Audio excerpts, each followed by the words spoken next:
like the States, don't you? Yeah, we do. We used to come to the States a lot. Probably before it was that fashionable. But we were coming to play the MLS teams when they were on the up, and the All-Stars team, we played them once out here in Salt Lake City. I remember, yeah. We've done really good trips. Why? Well, first of all, the games, but also I get a chance that we could train the players probably in the morning and in the evening, and we could also then say to them, away you go out if you want to, and nobody bothered us. And not many people knew the players at that sort of time, really. Yeah. So it was a little bit easier, but it's amazing how it's come on even in sort of, I don't know, 10 or 15 years, you know. There's different now. They know more about the Premier League now, they know more about the players than people over here than they did before. In terms of David Moyes, the man, you kind of quite a closed book to some extent. You're quite private, I think. You keep your private life very private. And I've been doing some background investigation on you, David. This is by way of a big expose. Very good. No, but actually, it's some really interesting stuff. For instance, Bearsden Academy, So we moved to Bearsden as I think I was about 12 years old. Bearsden is a really nice area in Glasgow. It is. Yeah. My dad was a teacher, a lecturer. Worked in the shipyards. Had you been a pattern maker? Pattern maker. And that was what type of pattern making? Pattern making for the shipbuilding on the docks in Glasgow. Then get a job as a lecturer at a college. My mum worked in a couple of clothes shops selling clothes and that at that time. So that was it. So it was quite an interesting childhood in that sense. It was. It certainly was. Yeah. And a lecturer for a father. A lecturer, yeah. He was in charge of the college football team, for example. Yeah. It was ICELAND College, and then he also ran Drumchapel Amateurs, one of the teams at Drumchapel Amateurs. Quite a famous amateur side in Scotland. Very famous, including Sir Alex and people like John Wark and Asa Hartford and people like that all had played, come through it. So I found myself sort of going to football in the morning, watching ICELAND College, and in the afternoon I found myself going to watch Drumchapel Amateurs. Yeah. So that was my whole sort of Saturday taken up, watching leadership in a different way where, you know, at that time you had to organise the referee, you had to organise the pitch. Are all the players know they're meeting at X or Y at what time? Somebody's got to organise it. Somebody's got to do it. And then at that time, you know, my mum would wash the strips. So that my mum would put the strips in the washing line outside, and then my dad would bring them back for a Saturday. So she'd two sets of strips quite often to wash. If it wasn't my mum, they were taken to the laundry. We were going to the laundry with the washing, with the strips. Yeah. When you talk about, you know, planning, organisation, you know, they probably at that time, when you say now it sounds nothing, but at that time it was a big operation. You know, you've got to remember these were people like my dad at that time. He wasn't doing these jobs for money. That was his love of football as well. But he worked in a college and moved us up to Bearsden, and I went to Bearsden Academy, which was a good school. We ended up having a pretty good school team as well at that time, which I was involved in at that round the years I was there. Did your dad coach you a lot? I was probably always the captain. Yeah, shock horror. You know, I was probably always the captain at most of the teams, and I might have had a bit more to say for myself than others a wee bit on the football. I don't know how or I don't know why, but that was probably the start of it. So I would play in the morning for my school team, being Bearsden Academy at the time, and then by this time I had joined Celtic Boys Club, and I had probably 4 or 5 years there in the boys club before I eventually signed for Celtic as a young boy. And did you know that at that age that football was what you were wanting to do? I knew I wanted to do it. You know, I didn't really have anything else. I wasn't hugely educated, as you can tell by my interviews over the years. You can see that. But doing yourself down a bit there, David. But you went to good school. Good school, and I had great teachers and great people who were really supportive. I mean, one of my final years before I sort of became a full-time player at Celtic was that they used to let me out on a Friday. I wouldn't go to school on a Friday, and I would go and train with the team on a Friday. The school let you do that? The school let me do that. Wow. I had to report back in at 2:30 for the last hour of the day. I think it finished at 3:30. It was either 3 or 4. Yeah. I had to report in just so that I'd been at training and show my face, tick myself. So that was, but that was because I think the school probably, hopefully saw there was maybe a chance there was a future that I might do. So you're obviously a bit handy then. I don't know if I was handy, but I played a bit with Scottish schoolboys, which was great, and I was probably building up a bit of a reputation there as a young player at the time, and that's what everybody wanted to be at that time. Celtic were a great football club, brilliant people. Who was the manager at the time? Billy McNeil was the manager. Billy McNeil lifted the European Cup for Celtic. Great player. And he was very good to me, Billy McNeil, he really was. And I think in some ways he was a central defender, I was a young central defender, and I think it related to him a little bit better, and he helped me a lot in the early days, I have to say. And I read somewhere that at quite a young age, did you take yourself off to Sweden?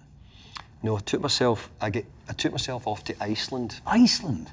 And actually it wasn't Iceland, if anybody looks into it, it was the Westman Islands. The connection is going back to my dad who worked at ICELAND College. So they would take teams to Iceland, and Iceland would bring teams to Glasgow. So there's a kind of so it was a connection. Yeah. So actually, my dad has now got the equivalent of a knighthood in Iceland because of his work on taking teams back. So all my sort of early years as a youngster, I was in Iceland for my holidays because I went out with the teams, but also we used to bring all the teams back to Glasgow, and they would stay in ICELAND College. So they changed the classrooms into dorms for the teams, and my mum and a few of the women would cook all the food down the stairs in the kitchen to do for the teams that came over. So what happened then is one of the teams had said, I was playing for Celtic Boys Club at the time, and they said, would I go out coaching with some kids? So I went to the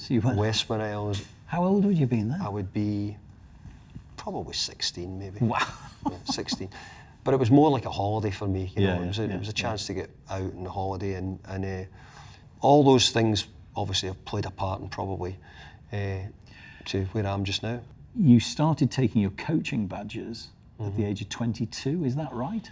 I was qualified, but I was 21. When I first joined Celtic, they used to send you to Largs, which is the equivalent of St George's Park. Yeah. So we'd go to Largs in the summer, and we were called the runners. So the coaches were all learning their coaching badges, going through it with the coaches, and there was amazing people at Largs. So it was run by Andy Roxburgh. Andy was a really big influence, maybe without being directly influenced, and also he was the manager of the Scottish under-18 team, which I was captain of and played for at the time. So we were to be sent down to Largs to be the runners in the summertime for the coaches. And what did runners do then? Well, runners would be the ones would be saying, okay, the coaches would be setting the teams up. Right. And they'd be saying, right, you be the right back, and I want you to be an overlapping full back, or you're a midfield player and I want you to be supporting the play, or you're a centre forward. We were put in and we had to work the way the coaches said to do, because they were the ones who were getting assessed on their ability to coach and if they could do things right. I really enjoyed it. But the biggest thing I liked is I loved being around people, football people. And at that time, Sir Alex, Jim McLean, Walter Smith, people who I would, even, I'm doing a lot of people disservice because I'm not naming them here, Jockey Scott, Jimmy Bowen, amazing amount of people gave up their time to go and coach the coaches. They also had a great time out as well, they enjoyed the evenings out, as you can imagine, but that's part and parcel. But I just loved listening to football, and I wanted to be a football player, and I was fighting my way. I was just about to start my career at Celtic as a young player, really. So once I had sort of got into it, I said, well, I'm going to start trying to take my badges early, and I did. Not many young professional footballers would ever think about, at that age, taking. There was something. Where's that come from? Well, I'd done it because I thought it would make me a better player. I thought if I could understand what they were doing, this is going to make me a better player. And so I qualified really, really young in Scotland as a coach. I left Celtic probably around about 21, came south. And the bigger picture of it is England had their coaching courses as well. And I was a bit worried that they didn't recognise what I'd done in Scotland. Right? So I don't know if there's many, but I went and done the whole thing all again in England. Way. Yeah, I did. I went and done it all again in England. So I'm actually done all my badges in Scotland and all my badges in England before going back to do my pro licence just in years gone by. I'm interested in you as a captain as well, because now you've got captains, working for you. What kind of a captain were you? Did you have a big voice in what was going on in the teams that you were playing for? Because I think you probably did. Yeah, somehow. I think I did. At the time of the coaching in Scotland, it was a really aggressive coaching country, really tough Scotsmen, a bit like from the docks background, the shipbuilding background, hard-working people, the coaches would come in and you wouldn't look up, you'd look at the floor because you didn't want to catch the manager's eye in case he was going to give you a licking, and at that time Scotland had really, really good coaches, from Jock Stein, Jock Wallace. Scotland had an incredible amount, not to mention Jim McLean's and Alex Ferguson's and where it went from there. They were I don't know if it's aggressive the right word, but they were tough, tough coaches. And I think that I probably got the back end of it a little bit, and I still had a bit of that in me when I came into football as well. So there was maybe a bit in my captaincy was a bit like that. When you came to Everton, there was a story did the rounds that one of the first things you did was you made sure the data guys sat in the office opposite your office, which always struck me as interesting because I don't know everybody acknowledges how advanced you have been in terms of football science and management, but it's always been of a real interest to you, hasn't it? Absolutely. In the early days, I was always keen to try and work harder, do more, watch more games, take as much knowledge in as I could. Always looking for the marginal gain. I was always looking for something which it might just give me a chance of, first of all, trying to succeed. In truth, my playing career was okay. I had a great playing career, but it wasn't at the top end. It wasn't winning trophies. But when I went into management, I knew I was going to have to try and see if I could be better. So I was always looking to see. Where does that drive come from? I don't know, but I just felt as if it was the way I had to work. So the early days at Everton, you're right. We'd always be sitting down. So Alan Irvin's probably been with me. Watched him on the training field. Yeah. He's a tough one. He is. So we would sit down every Thursday afternoon after training. We'd get ourselves a coffee and a Kit Kat, and we'd have been in there for hours, sifting through the videos of the opposition and what could we do to beat them, or what are they going to do to cause us problems. So we would do that. But then I would be saying to them, right, what game are we going to in the way home? So we would be dropping in at Wigan, we'd be dropping in at Preston, we'd be dropping in at, wherever we could at that time, Tranmere, whatever games were on. And it was giving us a great knowledge of the lower leagues, which I had because I'd managed through the lower leagues and played it as well. So I had a lot of knowledge of a lot of the players from the Championship, for example. But I made my staff work really hard as well. I used to sort of say to my staff, if you want a job, we work 7 days a week. So there was probably a hardness in my all-round management style in those early days. And it came from a bit of the background of where I'd been taught and watching great managers, Sir Alex and Walter Smith, etc., and how they were doing it. We're talking about leadership, we're talking about building high-performance teams. Yeah, it doesn't matter whether it's business or anything else. Not many of us have to do it under the spotlight of a Premier League football manager, thank God, because we'd all be moved on very quickly. But in terms of team building and your thoughts and ideas and philosophies around that, I mean, how did they develop? How have they formed over the years? You learn from a lot of managers in your time, and there's a lot of things which are very good. I was lucky to play with some really good managers and some managers who I didn't like but had great ideas, and I had other people who I thought, I'm not so sure. So I think you form a little bit from that, what you see. But I think my own management style and that came a lot from my early days at Celtic. There was an incredible belief about you had to win. So you had to win. And at Celtic you had to win, then you had to win with style. And going back to Billy McNeil and us as young boys, my memory was, we could beat somebody, we could beat St Mirren 2-1, and he just said, well done, only 2-1. So they wanted more. And then we could come back and say the next week, no, we won 4-0. Yeah. They say, yeah, they're not that good anyway. So there was always a case of having to be pushing. So because I've been captain as well, you get given a lot of the responsibilities, whether it be teams' night outs or different things. So, but at Everton, I have to say, we had some unbelievable nights. We used to take the wives out and the players out, and I would say to the players, no, this is not for you tonight. This is only for your wives. So go and buy your wife a new dress and whatever you need to do. And so get your babysitter sorted, whatever you need to do. I says, but no, for yous tonight, no drink. It's for the wives. So we used to do it. and we had a period where we tried to think. We had a Scottish Ceilidh one night. Oh, brilliant. Yeah, with a Scottish Ceilidh, and we got Scottish reel dancers, and all the food was Scottish, and we asked them to wear something tartan or something, and so we tried to do things actually to build another side of it. We've done lots of things which they don't make you a great leader, but they start to help form what you're trying to do and what you're trying to build. And we wanted the players to understand that, hey, we're happy to enjoy ourselves with you, we'll make things good, but hey, when we're at work, we work properly together as well. And so we can expect a few raucous nights. Well, I hope so. I hope you're talking about in the new stadium, the raucous nights. That's what I'm hoping you're talking about. What do you think?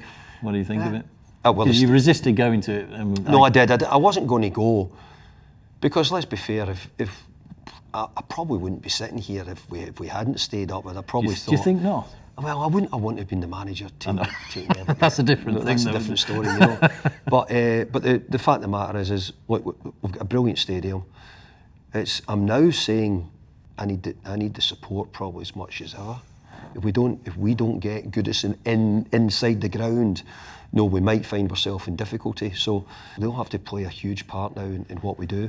And what we need is to give them a team which they can be proud of. But I think we're in a period of.